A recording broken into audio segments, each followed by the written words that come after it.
અંકલેશ્વરના ભડકોદરા ગામે આવેલા શિવશક્તિ મંદિરે શિવ એકતા ગ્રુપ દ્વારા તહેવારોને ધ્યાને રાખી સેવાકીય કાર્યક્રમનું આયોજન કરવામાં આવ્યું હતું. કાર્યક્રમ અંતર્ગત ગામના આશરે 200 જેટલા જરૂરિયાતમંદ પરિવારોને અનાજ કીટનું વિતરણ કરવામાં આવ્યું હતું. ગામના આગેવાન અને જિલ્લા ભાજપના મહામંત્રી પરેશ પટેલ અને ગામના પૂર્વ ડેપ્યુટી સરપંચ ભરત પટેલના પ્રયાસોથી આ સેવા કાર્ય યોજાયું હતું. તહેવારોના પર્વમાં જરૂરિયાતમંદ પરિવારોને ઘર વપરાશની આવશ્યક ચીજ વસ્તુઓ મળી રહે એ હેતુથી અનાજની કીટનું વિતરણ કરવામાં આવ્યું હતું. શિવ એકતા ગ્રુપ દ્વારા સતત બીજા વર્ષથી આ સેવાકીય કાર્યક્રમનું આયોજન કરવામાં આવી રહ્યું છે.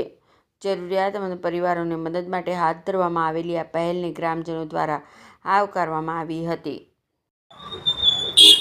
શિવ એકતા ગ્રુપ દ્વારા આજરોજ પણ ચિત્રા સાતમ પર્વ નિમિત્તે જરૂરિયાતમંદ પરિવારોને 200 થી 200 જેટલી અનાજ કીટનું વિતરણ કરવામાં આવ્યું છે.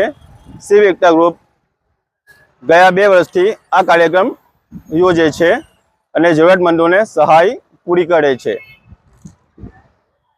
અમારા જિલ્લા સંગઠનના મહામંત્રી પરેશભાઈ પટેલ, ભડકોદરા ગામના માજી સરપંચ ભરતભાઈ પટેલ અને શિવ એકતા ગ્રુપ ભડકોદરાના યુવાનોના સહયોગથી આ કાર્યક્રમ અમે સફળતાપૂર્વક પૂર્ણ કર્યો છે.